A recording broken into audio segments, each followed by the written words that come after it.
ধ্বংস করতেই পারেন না, আল্লাহ জমিন ধ্বংস করতেই পারেন না, আল্লাহ চন্দ্র সূর্য গ্রহ নক্ষত্র ধ্বংস করতেই পারেন না। কতক্ষণ? হাত্তা তারাও আশরা আয়াতিন, যতক্ষণ পর্যন্ত তোমরা, এই হাদিস আমরা 10টা বিষয়ের কথা পাচ্ছি। নবী করিম সাল্লাল্লাহু আলাইহি ওয়াসাল্লাম বলেন, আল্লাহ আসমান ধ্বংস করতেই পারেন না, আল্লাহ জমিন ধ্বংস করতেই পারেন না, আল্লাহ চন্দ্র ধ্বংস করতেই পারেন না, আল্লাহ সূর্য ধ্বংস করতেই পারেন না। কতক্ষণ? হাত্তা তারাও আশরা আয়াত, যতক্ষণ পর্যন্ত তোমরা 10টা নিদর্শন না দেখবে। এই হাদিসে পাইলাম আমরা 10টার কথা, অন্য হাদিসে পাওয়া যায় আরেকটা, ওইটার নাম হলো মাহদি, ইমাম মাহদি দুনিয়াতে আসবেন, আর এই হাদিসে পাওয়া যায় 10টা। এই 10 আর 1 11, এই 11টা বিশাল বিশাল কাহিনী। যেমন বাংলাদেশ থেকে হাসিনা পলাইছে, এটা একটা বিশাল কাহিনী। আওয়ামী লীগের মানুষ ল্যাংটা করে বাইর করে দিয়েছে দেশ থেকে, এটা একটা বিশাল বাহিনী, এটা একটা বিশাল কাহিনী। তালেবানে আফগানিস্তানে আমেরিকাকে পরাজিত করেছে, এটা একটা বিশাল বাহিনী। সিরিয়ার কাহিনী, সিরিয়ার মুজাহিদরা বিজয় লাভ করেছে, এটা একটা বিশাল কাহিনী। ঠিক তেমনিভাবে পৃথিবীতে কিয়ামতের চূড়ান্ত সময় যখন ঘনিয়ে আসবে, পৃথিবী যখন ধ্বংসের একদম শেষ পর্যন্ত চলে আসবে, পৃথিবী যখন তার বয়স পেরিয়ে একদম শেষ সময় চলে আসবে, পৃথিবীতে বড় বড় ঘটনা ঘটবে 11টা। পৃথিবীতে বড় বড় ঘটনা ঘটবে কয়টা? বলেন না কয়টা?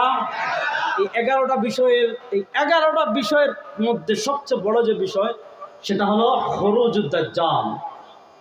খুরুজুদ দাজ্জাল, পৃথিবীতে দাজ্জাল আসবে, মানুষ দাজ্জাল ফিতনার মোকাবেলা করবে। নবী করিম সাল্লাল্লাহু আলাইহি ওয়াসাল্লাম দাজ্জালের ব্যাপারে আমাদেরকে এতটা ভয় প্রদর্শন করেছেন, দাজ্জালের ব্যাপারে আমাদেরকে এতটা সতর্ক করেছেন।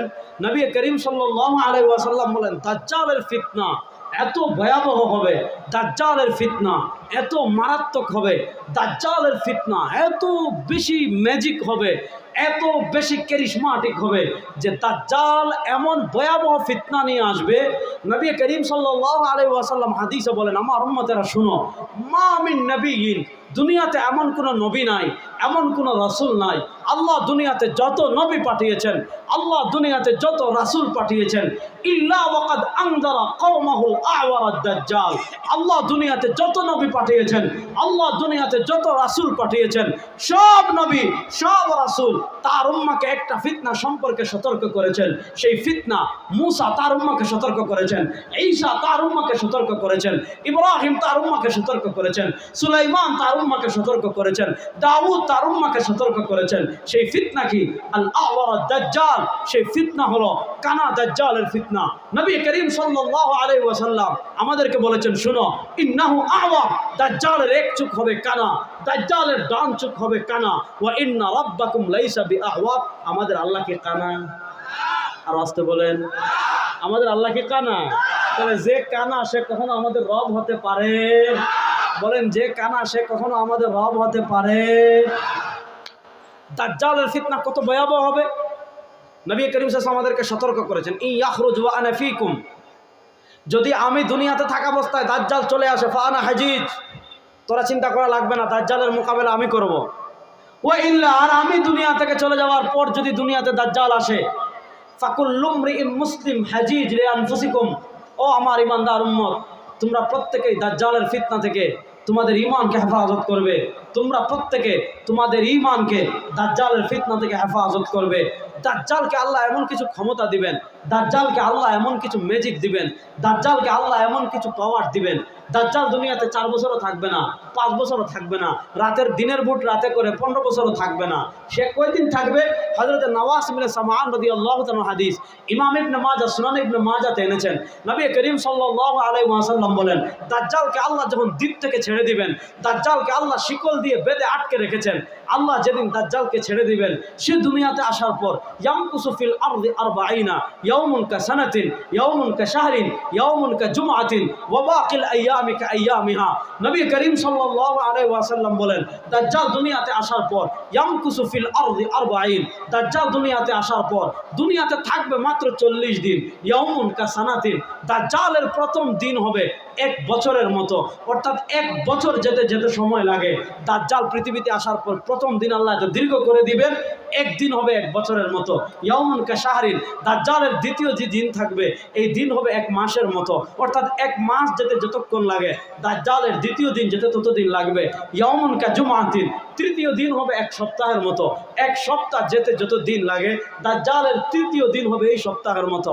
ওয়া বাকিল আইয়ামি কাআইয়ামিহা, আর দাজ্জালের বাকি যে 37 দিন থাকবে ওয়া বাকিল আইয়ামি কাআইয়ামিহা, দাজ্জালের বাকি 37 দিন হবে আমাদের স্বাভাবিক দিনের মতো। আমাদের স্বাভাবিক 37 দিন যেতে যত সময় লাগে দাজ্জালের বাকি 37 দিন যেতে এত সময় লাগবে। আর 38 নম্বর দিন 1 সপ্তাহ, 39 নম্বর দিন 1 মাস, 40 নম্বর দিন 1 বছর। তাইলে 1 বছর 1 মাস 1 সপ্তাহ 37 দিন, এই সামান্য কয়েকদিন দাজ্জাল দুনিয়াতে থাকবে।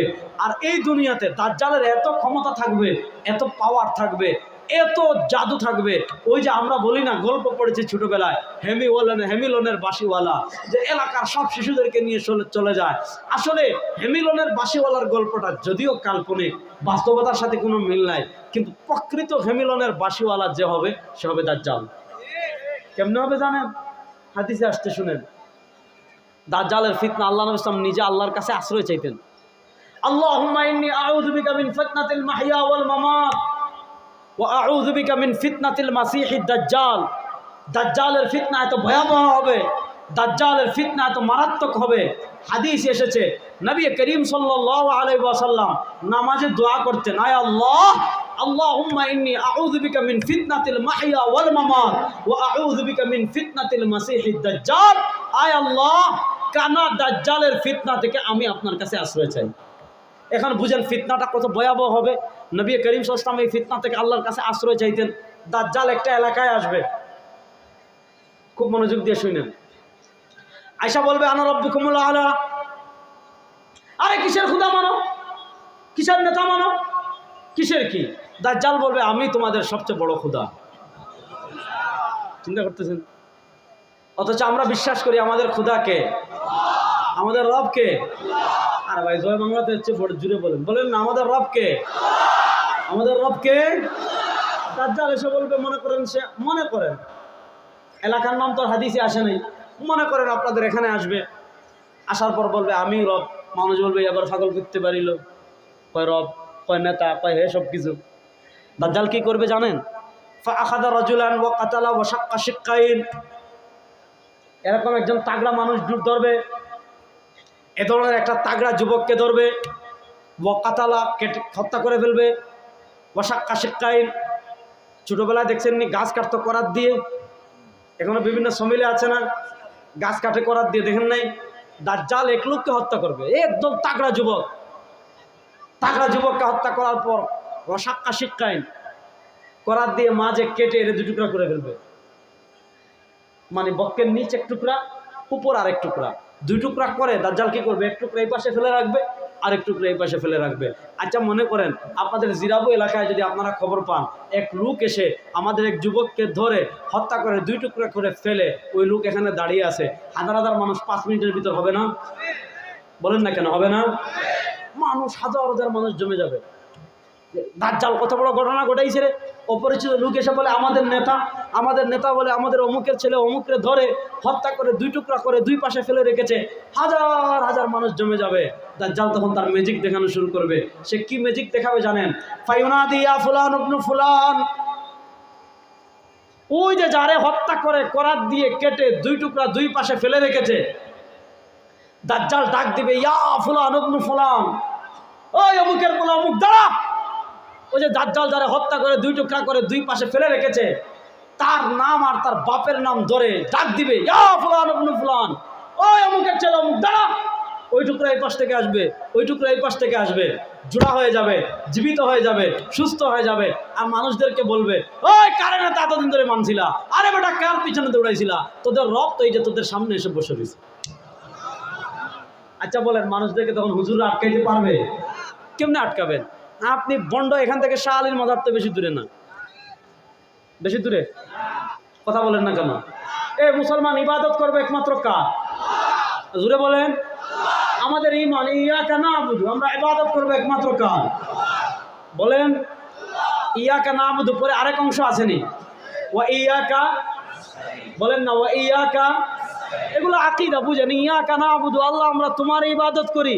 বুঝা গেল আমরা কোনো পীরের ইবাদত করব না, কোনো মাজারের ইবাদত করব না, কোনো খাজার ইবাদত করব না, কোনো বাবার ইবাদত করব না, কোনো কবরের ইবাদত করব না, কোনো নেতার ইবাদত করব না।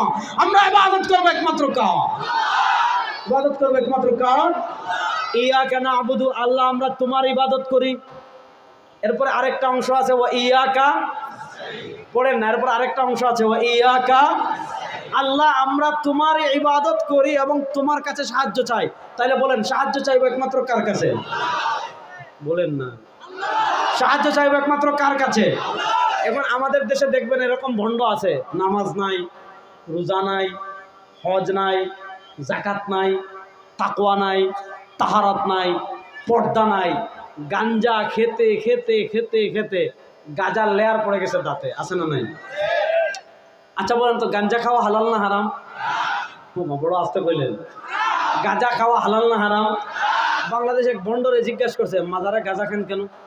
সে বলছে, গাঁজার গাছ এটা যেহেতু সৃষ্টি করেছেন আল্লাহ, সুতরাং 2.1 পয়েন্ট গাঁজা খাওয়া যায়। দলিল বুঝছেন যে গাঁজার গাছ এটা তো আমরা কেউ বানাই নাই। সে যুক্তি দিচ্ছে যে আমরা কেন গাঁজা খাই, যে গাঁজার গাছ এটা যেহেতু আল্লাহ সৃষ্টি করেছেন, আর আল্লাহ যেহেতু সৃষ্টি করেছেন, বেশি খাইলে আবার নেশা উঠে যেতে পারে, এজন্য আপনি 2.1 পয়েন্ট বা 5.5 কত পয়েন্ট বলছে আপনি গাঁজা খেতে পারবেন। যে এই যুক্তি দিছে যে 2.1 পয়েন্ট গাঁজা খেতে পারবেন কেন, দলিল হলো যে গাঁজার গাছ আল্লাহ সৃষ্টি করেছেন। তারা এক কাজ করবেন, আপনার এলাকায় যদি কুত্তা পায়খানা করে কুত্তার গু নিয়ে দেবেন, যে কুত্তার গু এটা আমরা কেউ বানাইতে পারবো, তাহলে তারা বলবেন তুমি যেই যুক্তি দিয়ে গাঞ্জা খাচ্ছ এই যুক্তি দিয়ে তুমি কুত্তার গু খেতে হবে, এই যুক্তি দিয়ে তুমি বাচ্চার পায়খানা খেতে হবে, এই যুক্তি দিয়ে তুমি গোবর খেতে হবে, এই যুক্তি দিয়ে তুমি ময়লা খেতে হবে, আবর্জনা খেতে হবে। যদি খেতে পারো বুঝবো তোমার যুক্তি ঠিক আছে, আর যদি খেতে না পারো বুঝবেন তার থেকে বড় বাটপার আর ভণ্ড আল্লাহর জমিনে আর কেউ নাই। এখন দেখেন, যার নামাজও নাই, রোজাও নাই, হজও নাই, যাকাতও নাই, নাবির নিচের পশম কাটে না, গোসল করে না, দুর্গন্ধে পাশা যাওয়া যায় না। চাঁদপুরের মক্তবে গিয়ে দেখলাম ওখানে একটা আস্তানা আছে, ল্যাংটা বাবার আস্তানা। কিসের আস্তানা? ল্যাংটা বাবার। বাবা 11 মাস ল্যাংটা থাকেন, আর বাবা 11 মাস গোসল করেন না। ওই বছরে একবার বাবার উরুস হয়, সারা দেশ থেকে মুরিদরা আসে, বিভিন্ন জায়গা থেকে পানি নিয়ে আসে, কেউ জমজমের পানি নিয়ে আসে, কেউ পদ্মা নদীর পানি নিয়ে আসে, কেউ মাধবকুণ্ডের ঝর্ণার পানি নিয়ে আসে, কেউ ওই জায়গা থেকে পানি নিয়ে আসে।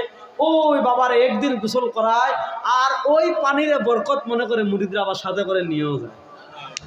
আমি গিয়ে বললাম ওই পানি খাওয়ার থেকে মুদ খাওয়া 1000 গুণে ভালো।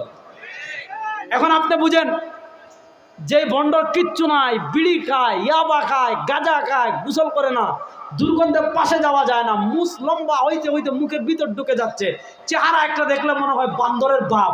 এইরকম ছাগল পাগলের কাছে দেখবেন BMW দৌড়ে মানুষ যাচ্ছে, এরকম ছাগল পাগলদের কাছে মানুষ দেখবেন মার্সিডিজ দৌড়ে যাচ্ছে, এই সকল ছাগল পাগলদের কাছে মানুষ দেখবেন ল্যান্ড ক্রুজার দৌড়ে যাচ্ছে। বলবেন আরে ভাই এত নামাজ পড়ে না, বলবেন আরে ভাই এত রোজা রাখে না, বলবেন আরে ভাই এত তাকওয়া নাই, বলবেন আরে ভাই এত তাহারত নাই, বলবেন আরে ভাই এত গাঁজা খায়, বলবে আরে বাবার কিছু থাকুক আর না থাকুক, বাবার মধ্যে কিন্তু কারামত আছে। এটা কথা সত্য কি সত্য না? ও মুসলমান, আমি যুবকদেরকে বলি ভালো করে বুঝেন, আজকে হালাত কতটুকু আসছে। আমরা বারবার বলছি এগুলা শিরিক, যায়েন না। আমরা বারবার বলছি মাজারে সিজদা দিয়েন না, এটা শিরিক। আমরা বারবার বলছি কবরে সন্তান চাইয়েন না, এটা শিরিক। আমরা বিশ্বাস করি বাচ্চা কোনো মানুষ দিতে পারে না, তাকদীর কোনো মানুষ পরিবর্তন করতে পারে না, ভাগ্য কোনো মানুষ পরিবর্তন করতে পারে না। আমরা ঈমানে মুফাসসালে পড়েছি ওয়াল কদরি খাইরিহি ওয়া শাররিহি মিনাল্লাহি তাআলা। আমাদের ঈমান, আমাদের আকীদা, আমাদের বিশ্বাস তাকদীরের মালিক একমাত্র কে? জোরে বলেন, তাকদীরের মালিক একমাত্র কে? আল্লাহ ছাড়া আর কেউ তাকদীর পরিবর্তন করতে পারে? বলেন আল্লাহ ছাড়া আর কেউ তাকদীর পরিবর্তন করতে পারে? এত কিছু বলার পর কোরআন বলবেন, হাদিস বলবেন, ফিকহ বলবেন, ইজমা বলবেন, সাহাবা বলবেন, তাবি বলবেন, তবে তাবিন বলবেন, আইম্মা মুজতাহিদিন কিতাব খুলে দেখাইবেন, কোরআন বলবেন, হাদিস বলবেন, মানে না। বলে আরে ভাই তোর কোরআন রাখ, তোর হাদিস রাখ, আমার বাবার ভিতর কামালত আছে। যায় কি যায় না? বলেন যায় কি যায় না? এবার যেই প্রজন্মকে দেশের মানুষকে কোরআন দিয়ে হাদিস দিয়ে ওয়াজ করে এক বন্ড বাবার কবল থেকে বাঁচাতে পারছেন না, আপনার দিলে আপনার মাথায় হাত রেখে বলেন, আপনার বদকে হাত রেখে বলেন, আমাদের দেশের মানুষের ঈমানের জাহালত, আমাদের দেশের মানুষের আকীদার জাহালত, আমাদের দেশের মানুষের আমলের জাহালত, দাজ্জাল এসে যদি ম্যাজিক দেখানো শুরু করে ঈমান বাঁচাতে পারবে? দাজ্জালের ম্যাজিক দেখালে এখানে শেষ না। হাদিসটা ভালো করে বুঝেন। দাজ্জাল আসবে একটা এলাকায়, অনেক দিন ধরে ওই এলাকায় বৃষ্টি হয় না, অনেক দিন ধরে ওই এলাকায় বৃষ্টি না হওয়ার কারণে দেখা যাবে ওই এলাকার গাছপালা সব মরে গিয়েছে, ওই এলাকার সব গাছপালা মরে গিয়েছে, ওই এলাকার জমিনে ঘাস নাই, ওই এলাকার পশু পাখির স্তনে দুধ নাই, ওই এলাকার সব মরে গিয়েছে।